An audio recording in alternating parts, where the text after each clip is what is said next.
This is the story of a man named Stanley. Stanley worked for a company in a big building where he was employee number 427. Employee number 427's job was simple. He sat at his desk in room 427 and he pushed buttons on a keyboard. Orders came to him through a monitor on his desk, telling him what buttons to push, how long to push them, and in what order.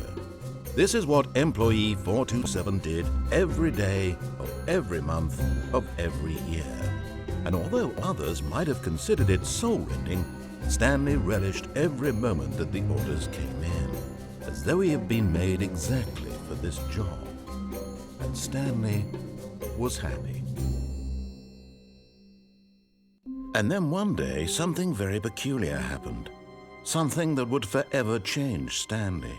Something he would never quite forget. He had been at his desk for nearly an hour when he realized that not one single order had arrived on the monitor for him to follow. No one had showed up to give him instructions, call a meeting, or even say hi. Never in all his years at the company had this happened, this complete isolation. Something was very clearly wrong. Shocked, frozen solid, Stanley found himself unable to move for the longest time. But as he came to his wits and regained his senses, he got up from his desk and stepped out of his office.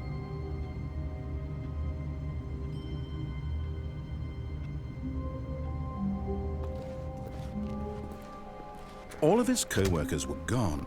What could it mean? Stanley decided to go to the meeting room. Perhaps he had simply missed a memo.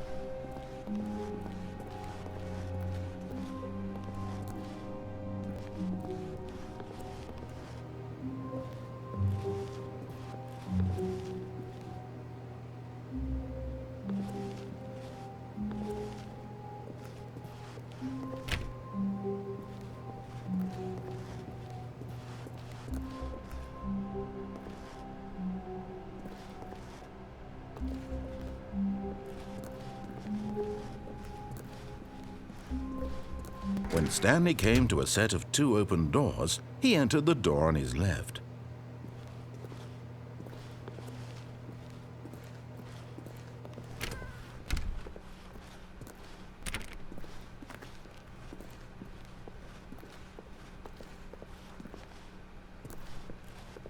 Yet there was not a single person here either.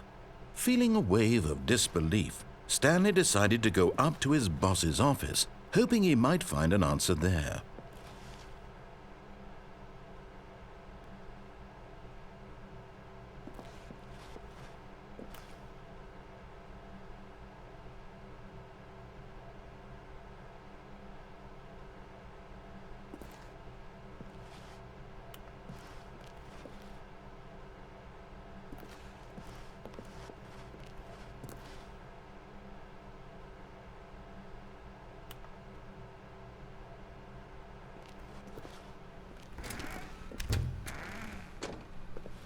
Stanley stepped into the broom closet, but there was nothing here, so he turned around and got back on track.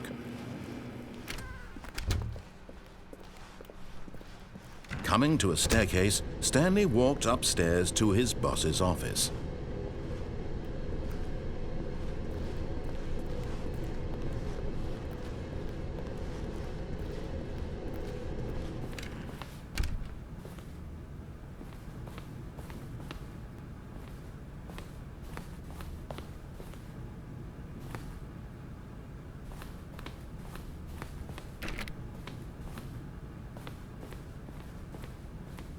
Stepping into his manager's office, Stanley was once again stunned to discover not an indication of any human life.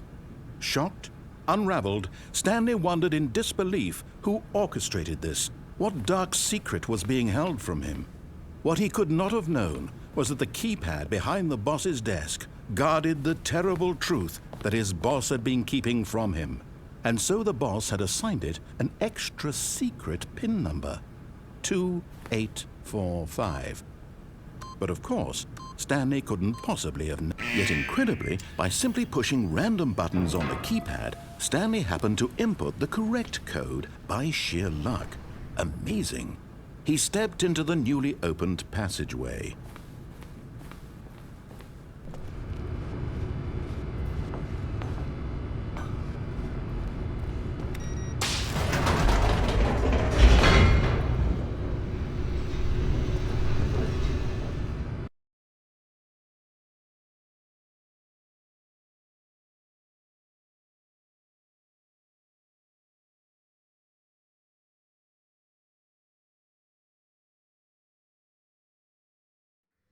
Descending deeper into the building, Stanley realized he felt a bit peculiar. It was a stirring of emotion in his chest, as though he felt more free to think for himself, to question the nature of his job. Why did he feel this now, when for years it had never occurred to him? This question would not go unanswered for long.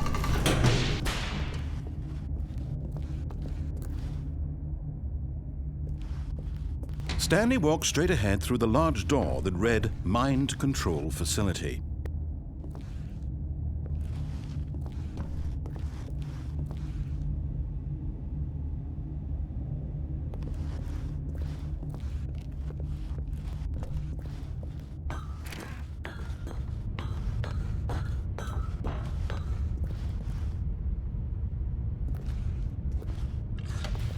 The lights rose on an enormous room packed with television screens. What horrible secret did this place hold? Stanley thought to himself. Did he have the strength to find out?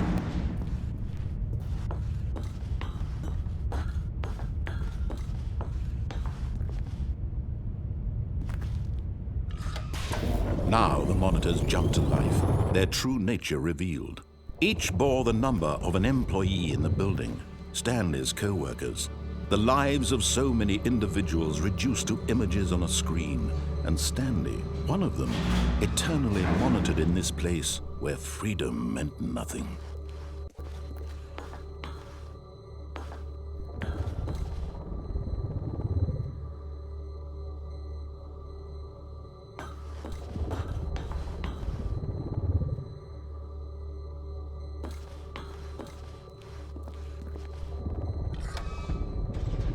This mind control facility, it was too horrible to believe. It couldn't be true.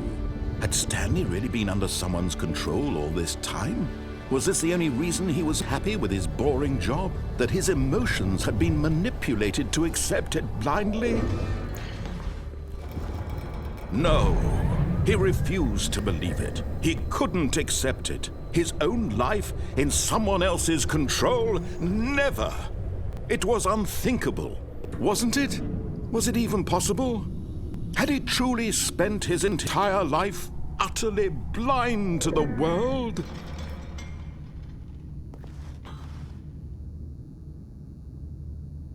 But here was the proof. The heart of the operation. Controls labeled with emotions. Happy, or sad, or content.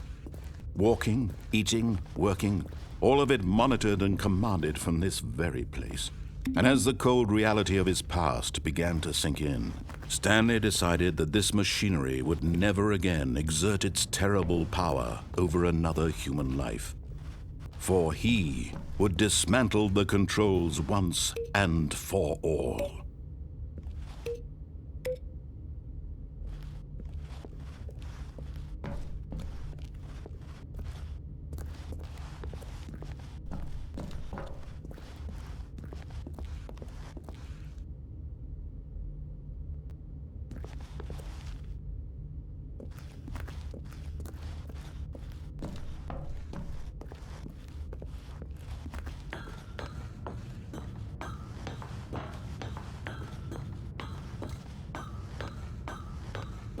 And when at last he found the source of the room's power, he knew it was his duty, his obligation, to put an end to this horrible place and to everything it stood for.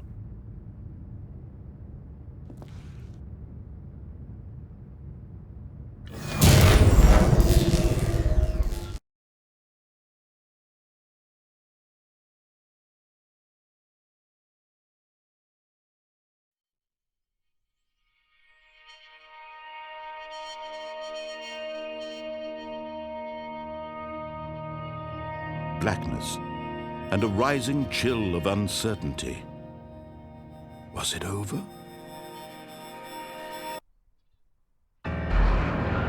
Yes! He had won! He had defeated the machine, unshackled himself from someone else's command. Freedom was mere moments away. And yet, even as the immense door slowly opened, Stanley reflected on how many puzzles still lay unsolved. Where had his co-workers gone? How had he been freed from the machine's grasp? What other mysteries did this strange building hold? But as sunlight streamed into the chamber, he realized none of this mattered to him, for it was not knowledge or even power that he had been seeking, but happiness. Perhaps his goal had not been to understand, but to let go. No longer would anyone tell him where to go, what to do, or how to feel. Whatever life he lives, it will be his. And that was all he needed to know.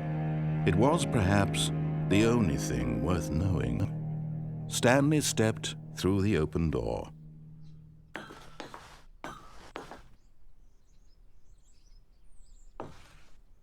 Stanley felt the cool breeze upon his skin, the feeling of liberation, the immense possibility of the new path before him. This was exactly the way, right now, that things were meant to happen. And Stanley was happy.